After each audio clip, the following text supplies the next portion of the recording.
Hey guys, you're fixing to watch a video that we just got finished making at the Chief Vann Historical House. And I just want to let you know beforehand, it's raining cats and dogs here, and it's a candlelight tour. So a lot of the video is going to be kind of dark. You won't be able to see everybody who speaks to us, but the reason being is turning my light on, even just a little bit, was blinding other people and even the people that we were speaking to. So just wanted to let you know that ahead of time so that you won't be wondering why some of it is so dark. So I hope you enjoyed this very historical video. See you soon. Bye-bye. Okay, go ahead. Okay. I'm Lori Radkowitz. Okay. I grew up, I was Lori Jones, and I lived about 5 miles west of here. And so I went to Spring Place Elementary School, and I was friends with the daughter, one of the daughters of the older caretakers. Oh. And so, so it's like one summer day, I come over to play with Sandra, and so her mother allowed us to go into the house. And we were old enough to know that you don't touch anything, you don't bother, we don't lay on the beds, we don't touch anything. We were old enough to know that. But we were allowed to go into the house. And so, of course, we're giggly girls. We start running and we're chasing each other up and down the steps, and there's nobody. There's no visitors. It was kind of, you know, early-ish in the morning. It was a very, very quiet day. Her mother and dad were, I think her dad was, I don't know what he was doing, but her mom was in the house, in their house. And so we got probably a little bit rowdy, and we were on the second floor in the bedroom. That's the east bedroom on the second floor. Okay. So we're laughing, we're having a good time, we're giggling, and we're standing there in that bedroom, and we didn't slam doors.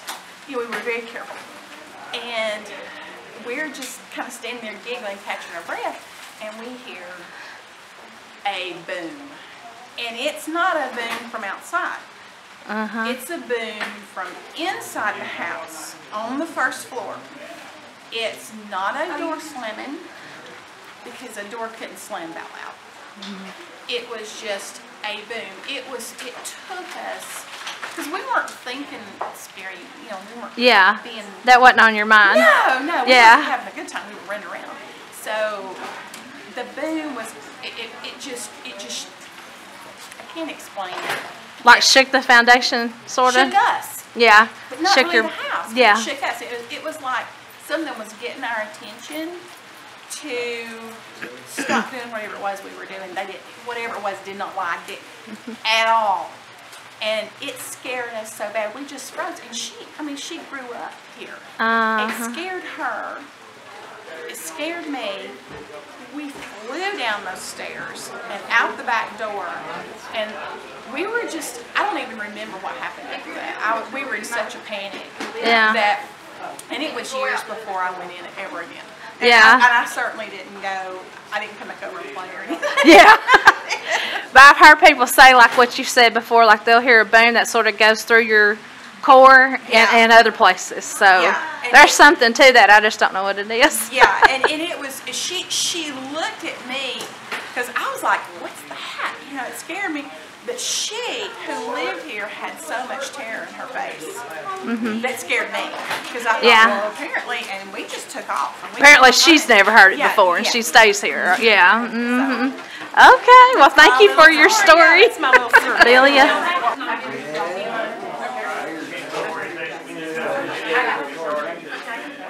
Wow, pretty cool.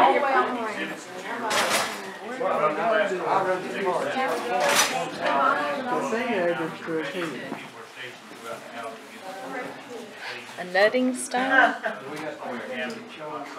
The next film will begin in just a couple of minutes. If anyone wants to watch it, make yourself comfortable. Okay. Come on.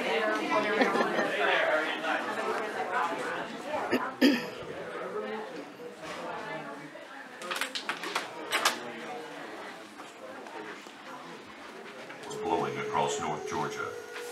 This was Cherokee territory, a land on the verge of great transformation.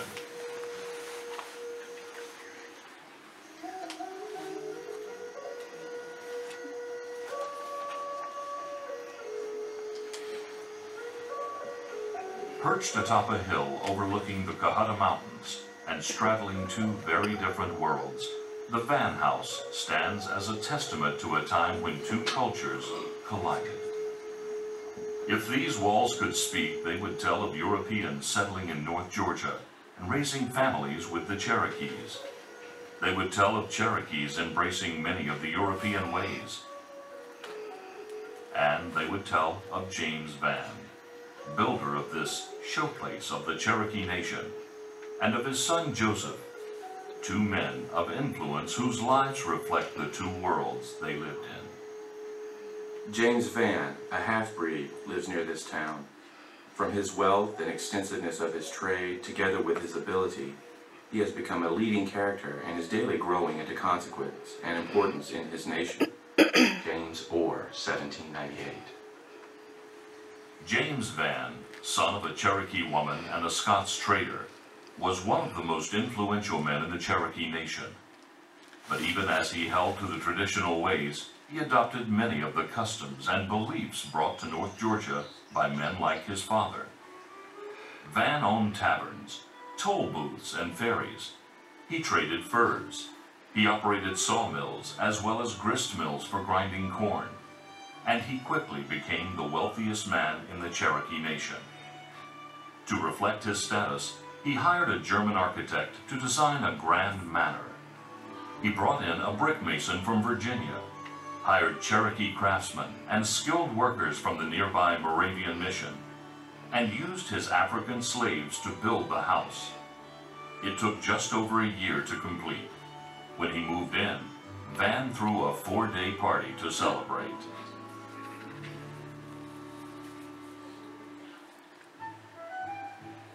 Today, the chiefs assembled at Vann's new house close by our place. Toward evening, we visited with Gentleman Tom, Sour Mush, Hatchet, Showboat, and 3 others. We cut several watermelons, and Brother Wolfhart brought a basket full of peaches. All were very friendly. Spring Place Moravian Mission Journal, August 1804. The Moravians who lived across the road owed a great debt to James Vann. He helped persuade the Cherokee Council to allow their missionaries to settle in North Georgia. Vann supported their intent to educate Cherokee children, and he gave them the farm next door to his.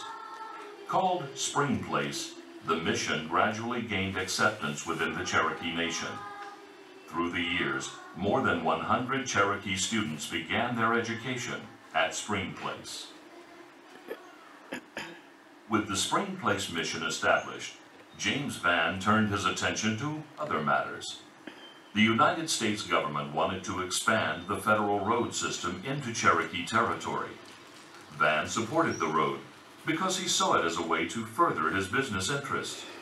He once again lobbied the Cherokee leadership, and the federal road soon became a reality. James Vann succeeded in 2 worlds, influencing leaders in the Cherokee Nation and gaining respect from the United States government. But he had a fatal flaw, a weakness for whiskey, which proved to be his undoing.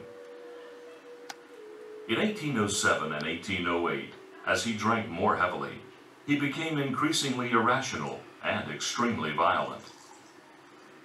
He killed 3 slaves, stabbed a wagon driver, and killed his brother-in-law in a duel. When he shot a United States soldier, James Vann became a wanted man, both within the Cherokee Nation and without. On February 20th, 1809, James Vann met his own violent end. Vann had been lounging in Tom Buffington's tavern, about 56 miles from here. While there, he drank heavily and became involved in some altercations. He was most abusive and made violent threats. Toward midnight, he stepped out of the tavern and stood out before the open door. Suddenly, a shot was fired from without, which pierced his heart. He fell lifeless to the floor without the perpetrator being seen. Thus ended the life of one who was feared by many and loved by few. We could not but commend his soul to God's mercy. Spring Place Mission Journal, February 1809.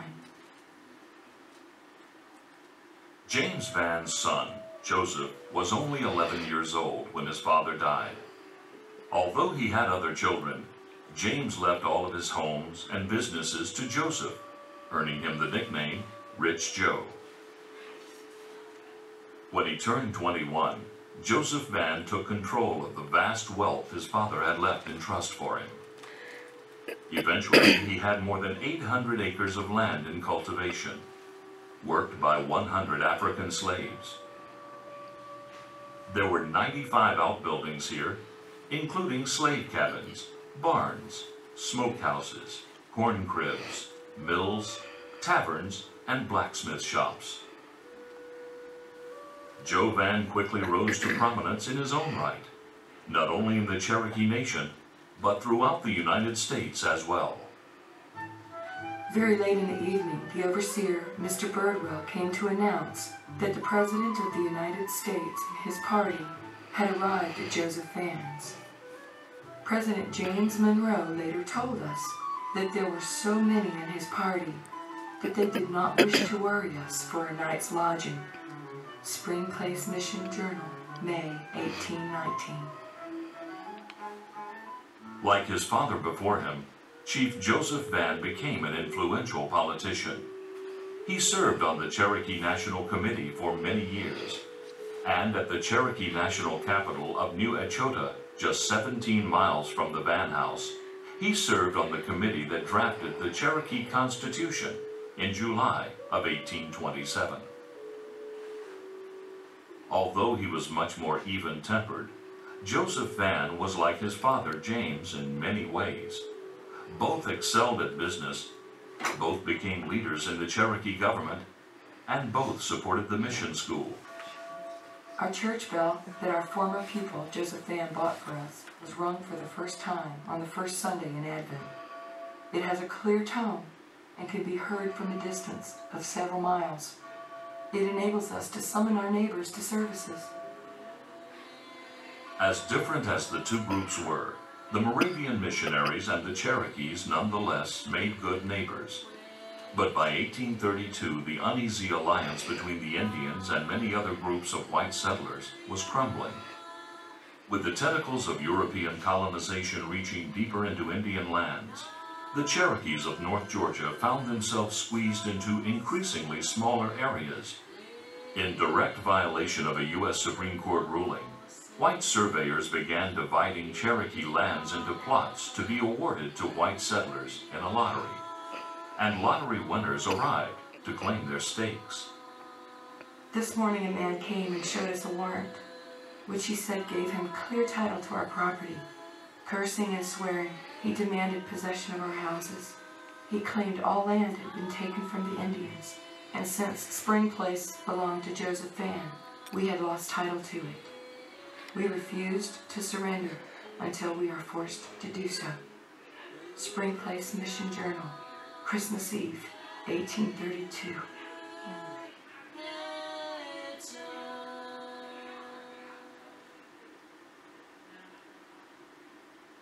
On January 13, 1833, the Georgia militia arrived to evict the missionaries from Spring Place. Conditions continued to deteriorate in the Cherokee Nation, as Georgia passed laws to force Cherokees off their own lands. Joseph Vann inadvertently violated one such law when he attempted to hire a white overseer for his plantation. This provided the excuse the state of Georgia had been waiting for. Spencer Riley, a white boarder staying with Vann, was in the house when the troops arrived.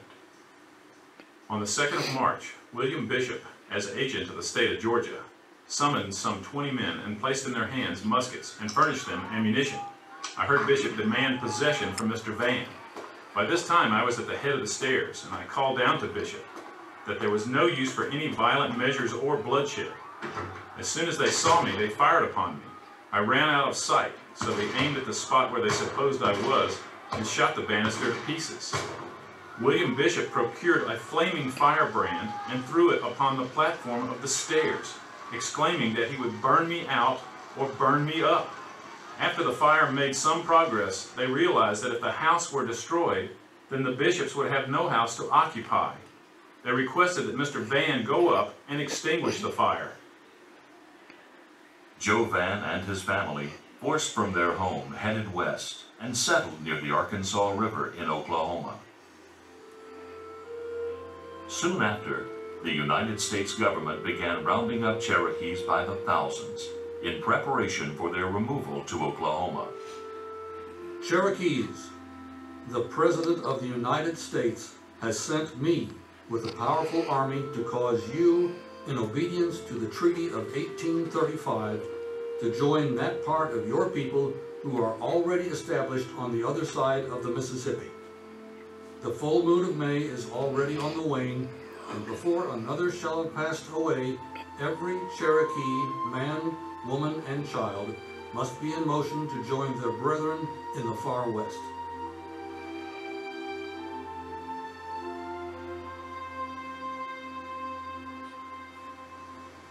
Feeding an insatiable appetite for land, white settlers pushed the Indians out of the places they had occupied for generations. Only a small number managed to remain on isolated parcels of land in the mountains of North Carolina. In the summer of 1838, most Cherokees were rounded up and put in stockades where influenza, cholera, and other diseases created a living nightmare. Driven from their homelands, the Cherokees were herded 800 miles west.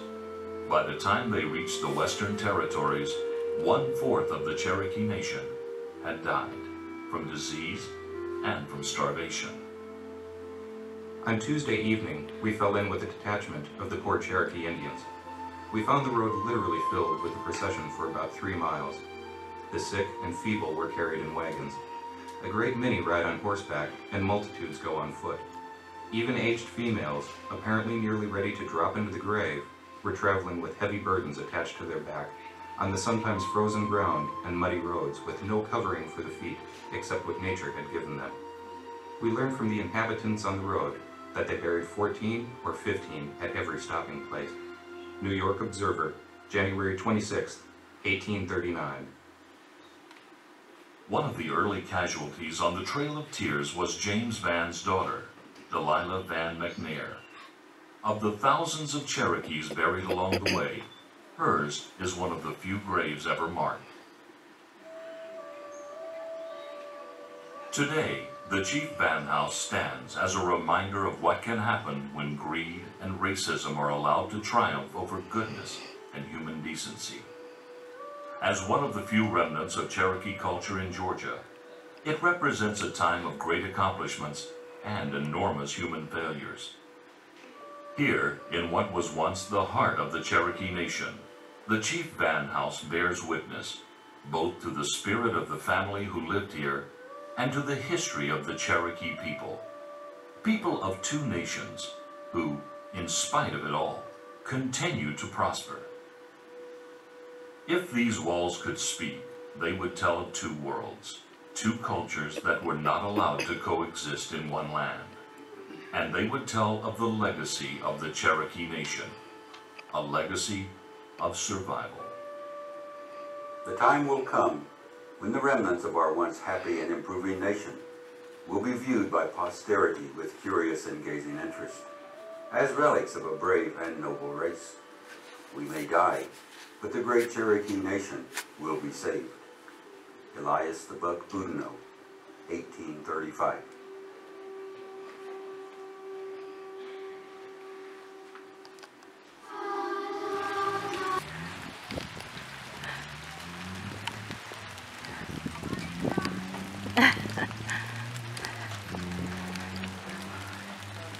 Look at that outhouse. I think everybody's going into all of this, aren't they? I almost knocked over that lantern. I didn't even see it. Wow. It was what now? This house and everything was fancy for when it was built.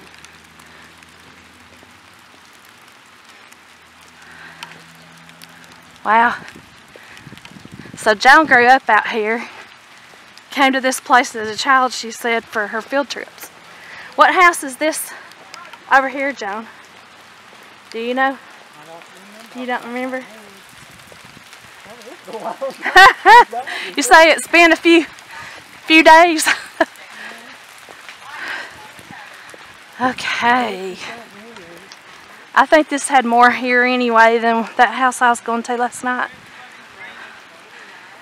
This has 2 stories and part of a 3rd story. I'm not going to look at that light. Oh, I'm sorry. No. You're going to blind you to death. Draw to the light. I've been here before. As a child. Oh wow, well we've added a couple of things since then. We've fixed a few things and we're still, as you can see, fixing a few things. Yeah, I saw you had your scaffold up. Yep, full exterior restoration. You know, I was school and all, and it was I'm going to try to clean this up a little bit. Well, they still come a lot. Okay, oops. It is. You just go it, John?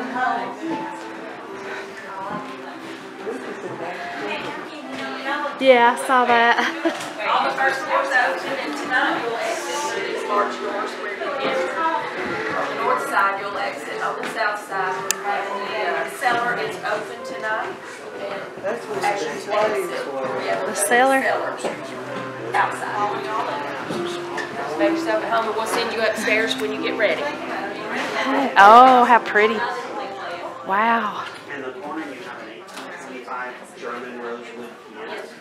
All of the furniture in this room is period from the time the home was built in 1804, and all of it was donated. There are no original pieces. Nothing in the home at all?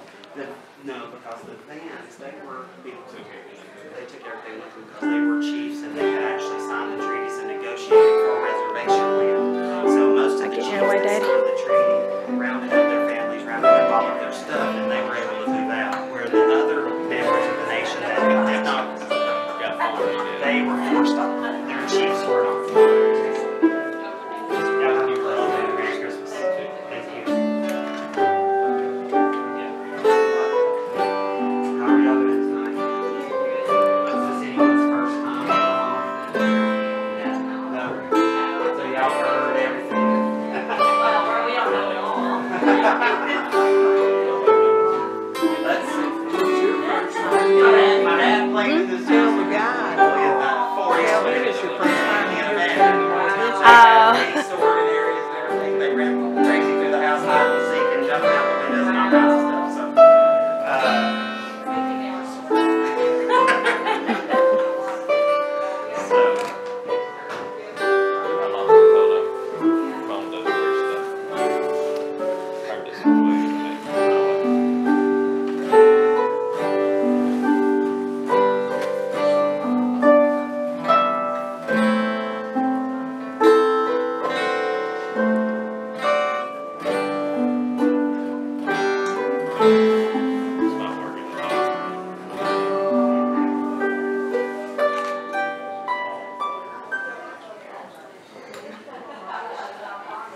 I can turn my light on overhead if you need me to for the picture.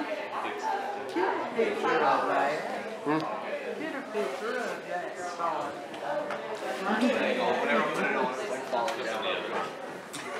Sorry. What is this deal over? It's a light. Does it actually clear it up?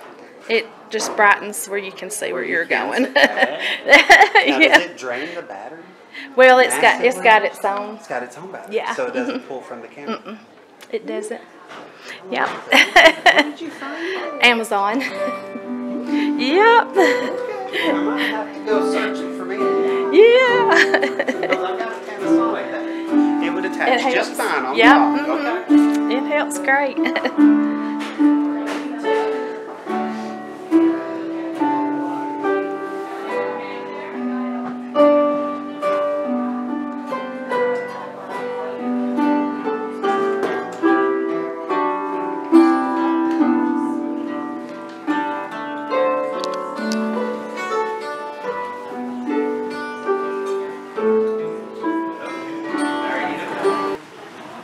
might not have been. I was like,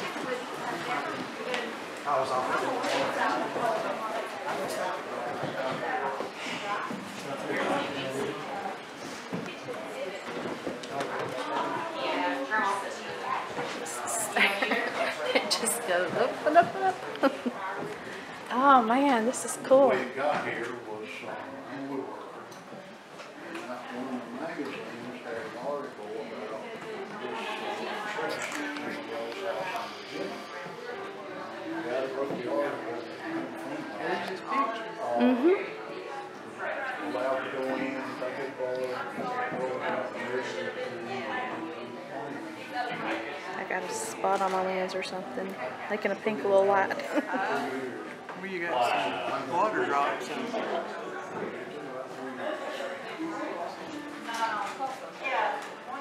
Did bedrooms upstairs? So he would have stayed upstairs.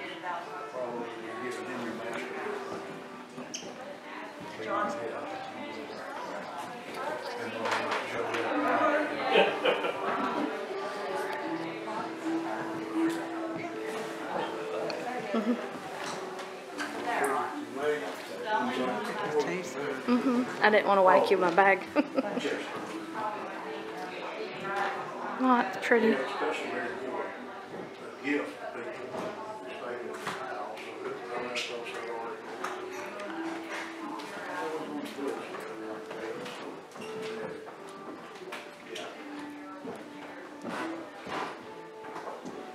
Talks about the Moravians.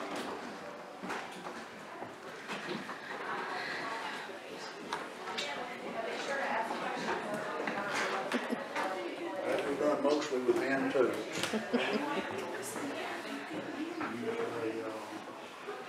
Jack Vann, great grandfather, house right on the hill over there. Patents Day of 1891, going ahead and got some other stuff. Got some beauty tools. It's pretty.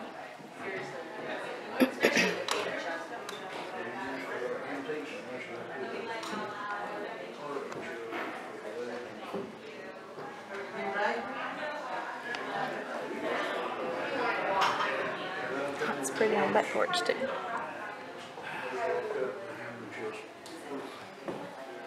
He's saying that that table was built with a hammer and chisel.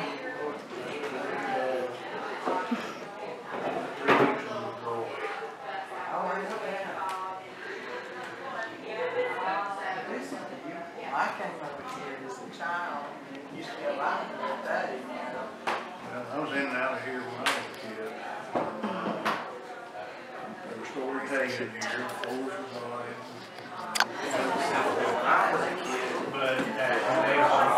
You know, early 2000s is best we can figure that the pole was put in. Y'all make your way upstairs. I think the attic is full, but I think y'all can stay on the second floor for a little while. Where I can see where I'm going.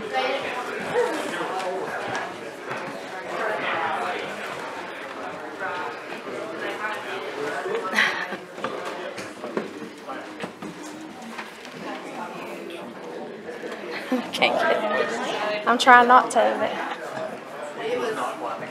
got a whole bunch come down.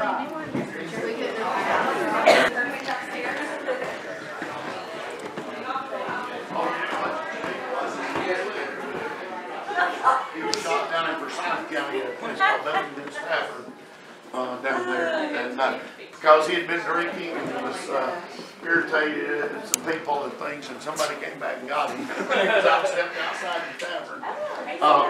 Over here in the corner, all of you may want to kind of slip this way in a moment, but this is the master bath.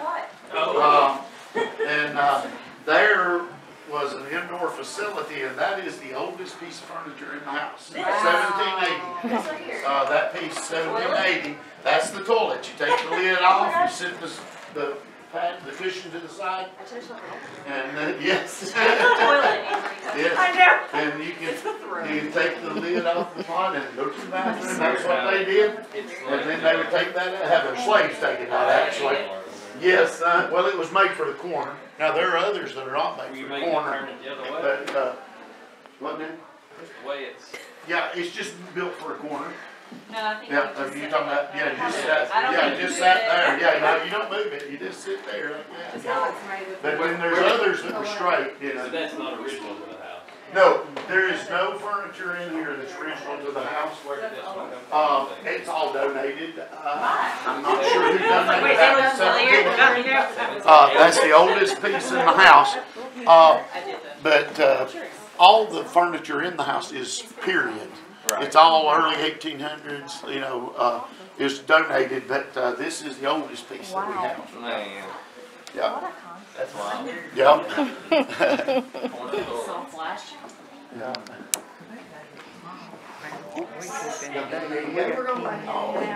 Y'all be careful. Tree coming up. Yeah. This way. Yeah. Oh, okay. All right. Well, I'll see you in a minute. Yes. We got two old crappers over there, Dad. Y'all be careful. Be careful driving home. Hi there. Hi there. How are y'all doing? Is this y'all's first visit, or have y'all been here before? No, we've been here. Yeah. All right. Wonderful. Oh, great. Great. We welcome everybody back, and we love it when we got first time folks. But, I don't know if I was talking about this or not a moment ago, but this is the oldest piece of furniture in the chamber pot. Was that was where they had their indoor facilities. They would move the kitchen.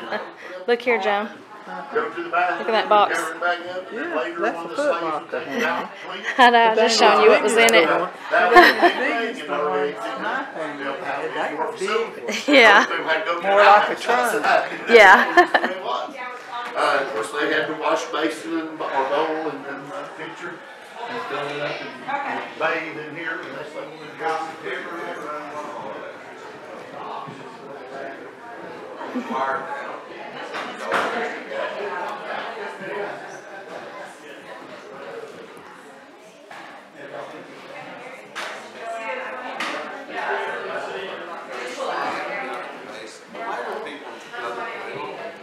The well is filled in now. It was out in the side yard.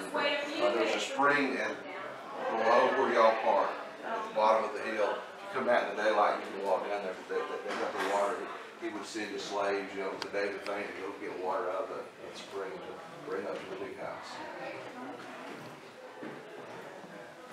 Very labor intensive back then for like, you had to have just so much firewood in fireplaces too. Burn so much wood.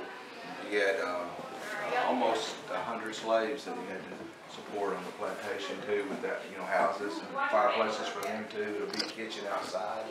So a lot of firewood. You had 95 other buildings besides the big house. The largest plantation in the whole Cherokee Nation. They were like, in today's standards, multi-millionaires, easy. So it's been about 800 acres, right? Yeah, about 800 acres, yeah. We was living like Gone with the Wind, you know, this was like Tara before the Civil War here in town.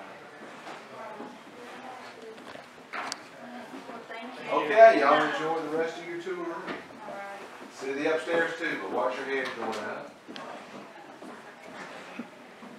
I'll look around all you want. Yes, bedroom. This is a cool bedroom.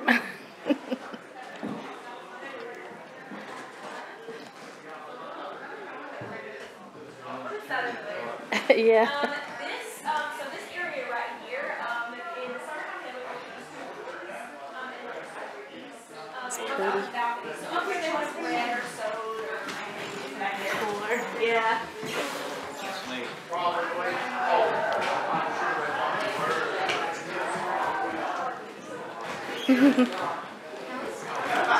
Yeah, it goes bunch here. Sand things.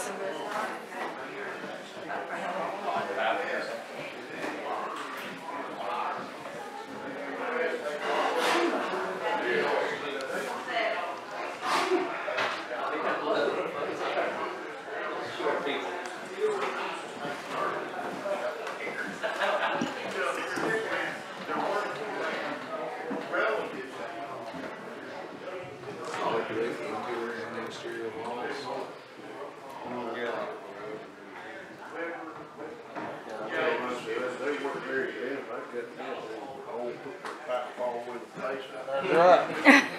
Put the pot down there. Slap wouldn't be. Following the rubber hose.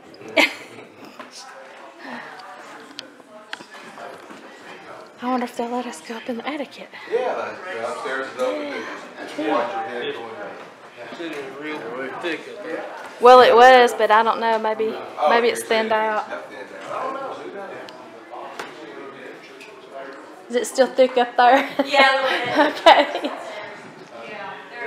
It's pretty. Okay, we're fixing to go up to the attic. Let these people come down first. Sorry. Yeah. That's what you think, and everybody's going, there's more people coming. Yeah, oh, see, and it's my favorite time. It really is. I mean, I love the good. You're off with my wife down there then. My wife's in the long sleeve green shirt, and I'm in the green short sleeve green shirt. I don't like long sleeve.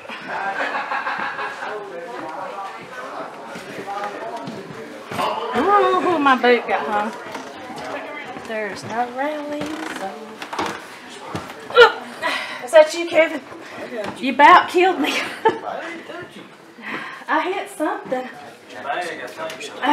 Oh, about jerked me down.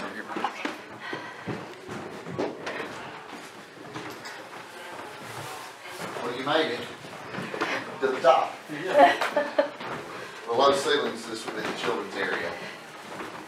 And the shape, air circulation. Oh my gosh. That floor isn't even. Look at those big dolls. The little toy tea set. Make this one a little bit taller. Yeah.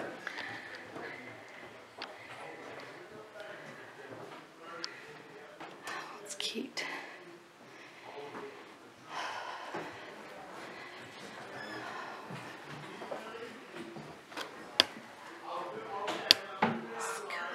Chartboard or something.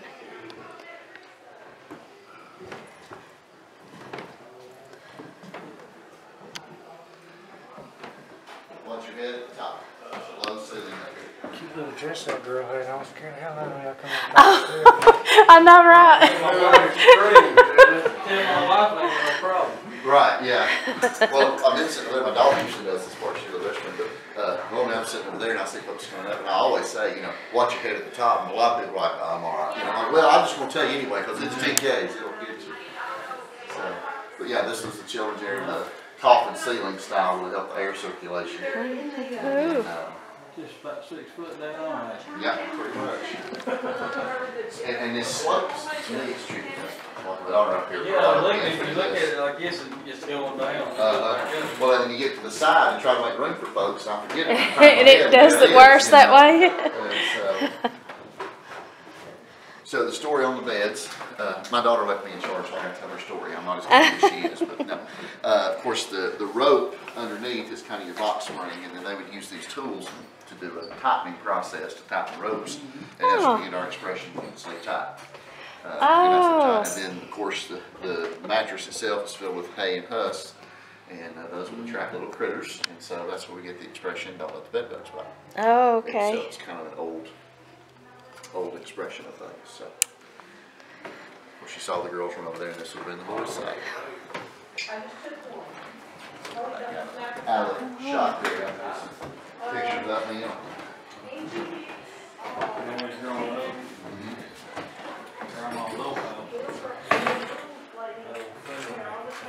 Okay.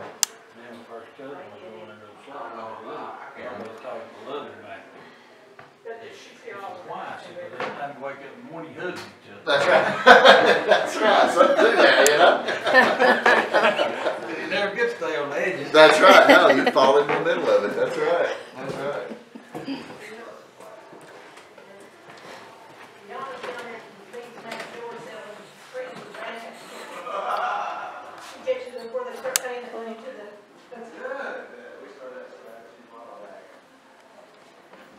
I'm Jeff. What's your name? Oh, they're little pineapples. I didn't know what those were shaped as. It's little pineapples.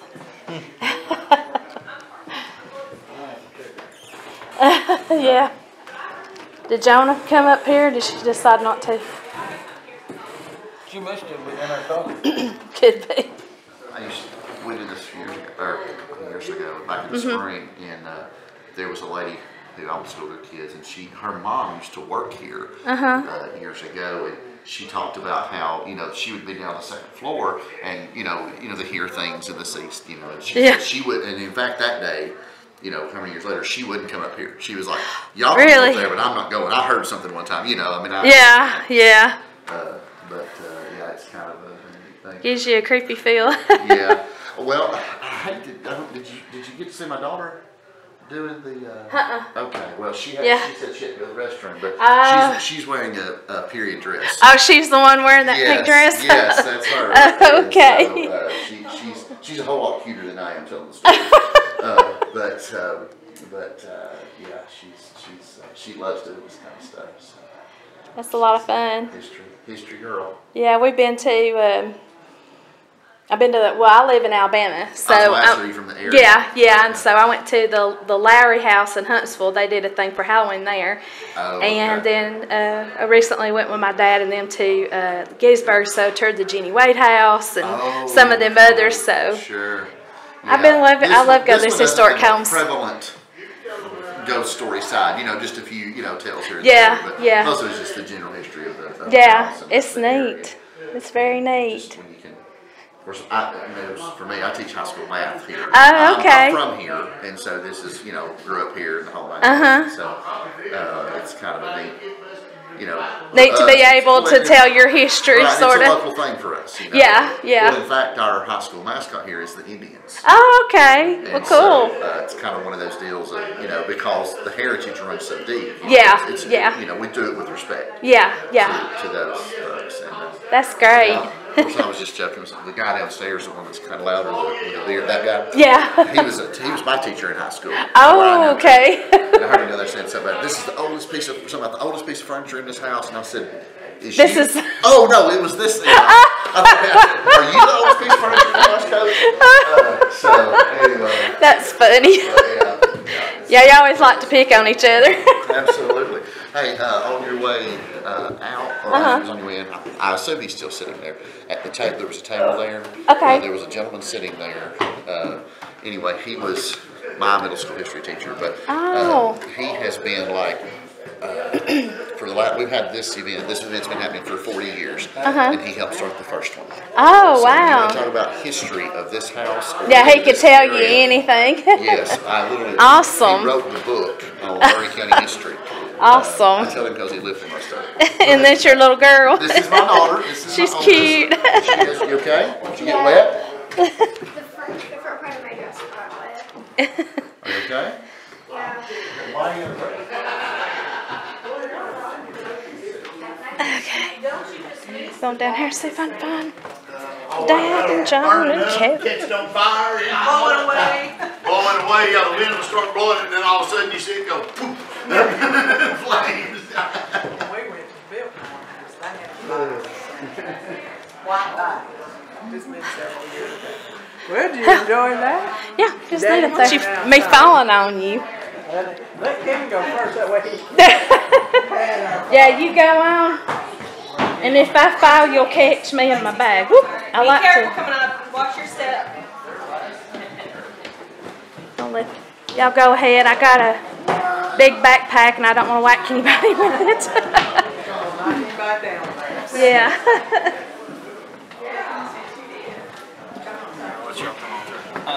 Isn't that pretty? We're running off and leaving Joan, ain't we? She can still hear me. Ooh, that banister is a wiggly. Oh, look at that. It's pretty.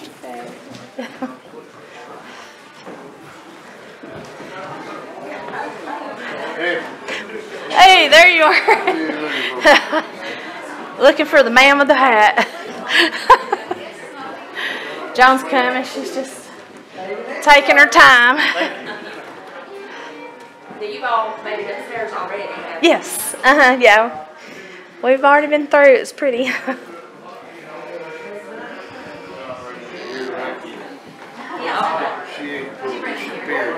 Oh. I'm trying to be good. I don't want to embarrass Daddy anymore. She's the fun one, isn't it? Yeah, that's right. I'm the fun one.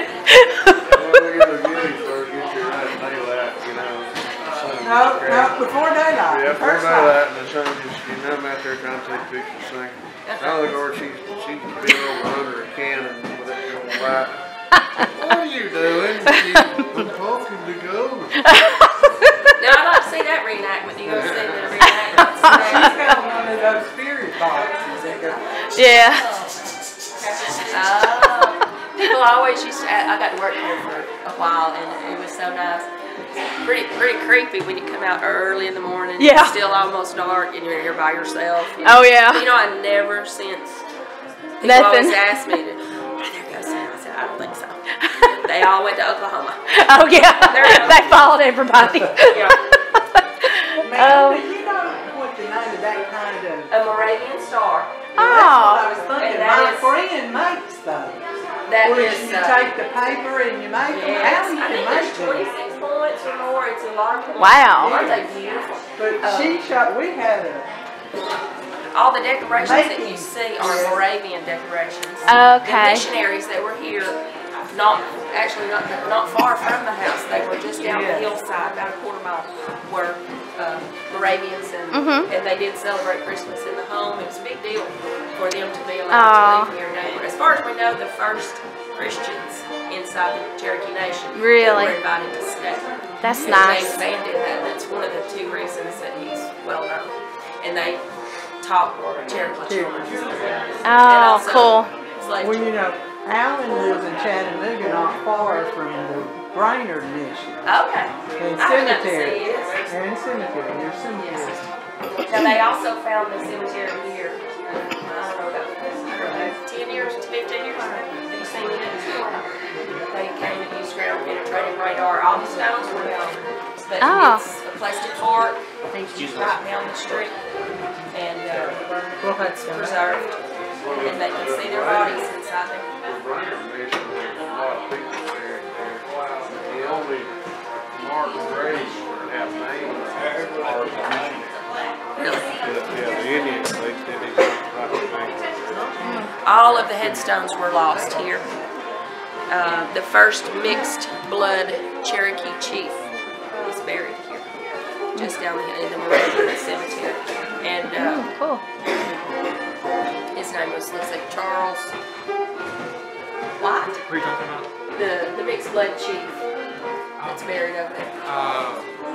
Anyway. Do you have any, like, two small candles? Yes. If you guys are ready to go out, let me point the way, or do you remember? Sure, yeah. Get around to the cellar. I got you. They're all in that cabinet right there. Start looking, I'll be there to get you. That cabinet, that light on the door there, is the entrance to the cellar. Oh, okay. And then when you come out of there, please take your time. No, I'm sorry, it's dark. You may want to turn your light on your cabinet. Yeah. And straight ahead over here to the left is kitchen exhibit. Okay, With a lot sorry. of great slave exhibits inside, lots of information. They're working on that. That's a work in progress. And off to the left, that if you walk over to that end, see is the homestead. I don't know if you've been in it or not, which is an example of a cabin. And corn crib. This two-story that's straight ahead, the logs were from Cherokee structures, but it was built in the 1970s. Oh, okay. Off to the left are actual Cherokee structures, but they were not on the grounds of. They were right here. They were brought here from nearby places. All of the. It's a convenient place right next to the gas Exactly. station. All of the 95 buildings, other than the house itself, were lost to time. But the homestead, or like a typical dwelling of a Cherokee family, would have also been the dwelling that you and I would have lived in. Yeah. Normal cabin, regular settlers would have lived in similar structures. And of course there were never any teepees east of the Mississippi. Oh. It's not part of the Eastern Native American. Did not know that. Never any teepees east of the Mississippi. I thought all Indians had teepees. And of Ever course, heard of an igloo? An igloo. during this time period, many of them wore turbans, which was kind of a thing. It was a fashion rage for them that went for about 100 years. No large feathered headdresses. Where is the Feathered things in West They were in all the doors. Where is the cemetery at you were talking about? Where you see the cars there, that is Highway 52. And if you can see through there, it's about a quarter mile. Oh, okay. Sits off on your right. They found it 10 or 15 years ago. The University of North Carolina came out and did ground penetrating radar. All of the headstones were lost. Oh, okay. So the headstones are not there, but the people are in there. They can see them. And they're a lot of the names that you get to know here if you have time to read the diaries and are buried there. Cherokees, it's mixed race. Oh, so it's Cherokees and some of the slaves. Oh, okay. Cherokee and the Moravian missionaries who were European. All in the same They're all in there. Very unusual. Did they ever discover like what the name of it was, or they didn't have no idea because they didn't even realize it was a cemetery? It was a plowed field for many years. Oh. When they found it, the farmer donated that acre. Oh, cool. It's called God's Acre. It was the Moravians, the missionaries that were here. Yeah. They did it. And wow, cool. So it was lost in time, but then they found it about 15 years ago. Wow, that's amazing. Thanks. How we'll walk down this thing. Hey, if y'all wait, I'll turn. If you get a chance, if you're back, there's a place to park and some stuff to read. And you can see it over there. Oh, cool. Okay, thanks. We're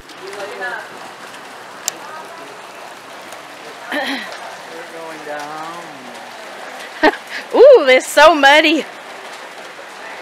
Yeah, I had to turn the slide on when we went to the Lowry House in Huntsville. Nobody could see. There were never dungeons down here. This was only ever for food preservation. Yes, you might as well leave right now. She said there weren't any ghosts. Oh yeah, there are 0 ghosts here. Can you see, Joan? So many people are so desperate for me to tell them there's ghosts. What do you want me to say? That the Trail of Tears souls are roaming the halls? Yeah. Here. There was never anybody kept in a dungeon here. I've spoken to every manicure who has ever worked here. None of them have had any weird experiences. But I mean, again, we are affiliated with both the Eastern and Western Band of the Cherokee Nation. So what am I going to do? Hold a ghost tour for the presidents of the Cherokee Nation, the highest ranking chiefs? That would be so insulting. So no, we not only do we not hold ghost tours here for that insulting reason, but we also have, honest to God, just no experiences to tell anybody. But yeah, this was for food preservation, and really the only people who would have been coming down here would have been slaves. We also know that right next to the house there was a potato crib, a corn crib, and a smokehouse. So there was more food preservation. We also know the Moravians had a spring house where they kept their dairy and their cheeses, because you know that's little huts. It's right over a freshwater spring. Now what you're seeing here is the original dirt floors, and in the interior room there, you can see the original brick. We don't know when this stucco was added, but it's not original to the house, to the vans. And also, since that interior room would have been the colder of the two rooms, we think that's where James kept his whiskey. Because we know he kept a lot of whiskey down here. That was written about by the Moravians, who highly disapproved of it. In fact, we know that for one instance, James Vann hosted a stickball tournament, and those could last for days, of course. So we heard that he put a lock on the root cellar to keep the Native Americans out of his whiskey, but according to the Moravians, the lock was broken, his whiskey was gone, and he threw a rage fit. So it was never a dull moment when James was around. Now when Joseph was here, of course, it was much more lighthearted. He was a very good businessman, clean and sober, helping his kids all the time. The Moravians document seeing him with his kids at the springs with his kids doing business, so very much a night and day difference. Wow. Do we know who, because John was asking this too, who James's mother was? What nationality was she? James's mother was a full-blooded Cherokee woman named Wally. Now his father was actually a Scotsman named Joseph Vann. But now Joseph either died or there was a divorce, and Wally remarried Joseph's brother, whose name was also James Clement Vann. So Oh, wow. James Clement is actually James Vann's technically stepfather. But every generation names their kids the same thing. So we got Joseph James, James Joseph, and then every one of them named their daughters Delilah. Every one of them had a Polly. 2 of James's consorts were both named Betsy.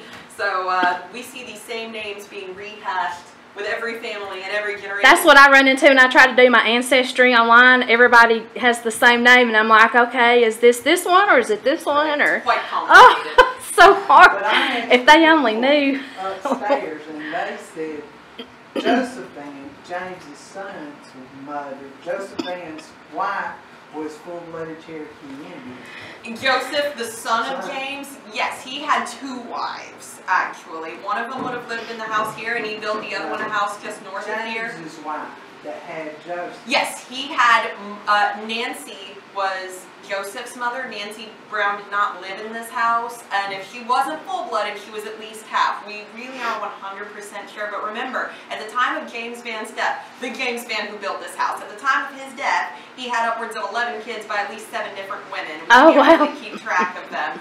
And Joseph, at the time of his death, had upwards of 15 kids by at least 2 different women. So the Vanns did their part to overpopulate the planet, that's for sure. But yes, so it's a bit of a complicated story because again, the Moravians were writing about it and they truly didn't really approve of the living situation. So they referred to any woman staying in this house as Mrs. Vann. Well, what we were trying to clear up was that Joseph Vann, the son, did not look a lot Indian. But then his father was only a half Indian. True. And we were trying to figure out if his mother was Indian or why. Wally was full-blooded Native American. Okay. Her son, James, then would have been half Native American, half Scottish. Okay. And we do not know what James Vann looked like. There are no existing portraits of the man who built this house that are at least, none of that have been authenticated by the Cherokee or by staff here. We have a written description of him, that he was fair-skinned, dark-haired, European in both manner and dress. But he was raised by a full-blooded Native American woman, so he was, we know from their diaries, well-versed in Native American heritage, and they did hold ceremonies here. They had stickball tournaments. So we have one portrait of Joseph, and the mantle painting you saw in the dining room is based on that. And we know it's authentic because it's from a newspaper talking about his obituary. So we have one authentic portrait of Joseph Vann. But no pictures of his wife? None of the wives. Some of the kids, though. Now, in our museum, in the museum you first came in, one of the panels does have portraits of some of his kids. But we do have just the one picture of Joseph. Really nothing more than a written description of James. But remember, the Cherokee were matrilineal. So what that really means is you trace your lineage through the mother, and your kids are raised in the home of your mother. If your That's the way Hispanic people do too. Well, because in that time, you could not prove paternity. So the only way to guarantee blood heritage was to trace it through the mother. And also in that day, women owned the homes. Women raised the kids. So if your mother was a Bear Clan and your father was a Wolf Clan, you were a Bear Clan. And sons could inherit a title, but their kids would not because their kids are not their kids. So to say that James, a lot of times we know that James was recognized as full-blooded Native American, but only because his mother was full-blooded Native American. But he lived heavily with a European lifestyle, as we can see. But truly he was... By his people, truly he was half-blood, but by his people standards, he was full-blooded Native American. Makes sense. But we see that going away because, of course, he left everything to his second son, Joseph, which infuriated all of his other consorts and wives, of course, because they're daughters that should have inherited things. So we do see this patriarchy moving in. We see that a lot with the missions, too. The Moravians taught proper European gender roles. So you sow, you plow. So we do see that happening in the early 1800s. Yeah, which one? They sound like they all had a bunch of wives, a bunch of kids, in-laws, outlaws, and in-between laws.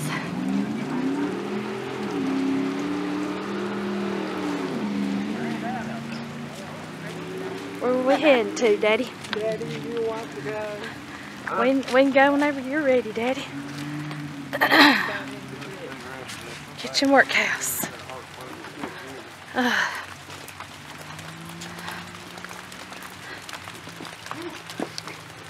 all been to the house.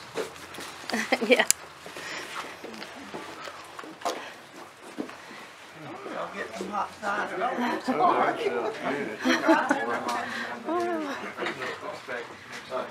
I knew somebody that maybe You need me? Yeah. Has it got something to do with the rain? Take some, I guess. There's one for her. You take it. Oh, thank you. Those little cookies. Truck that needs a little help to get out of the mud. Uh-oh, got somebody stuck. Busy job, right?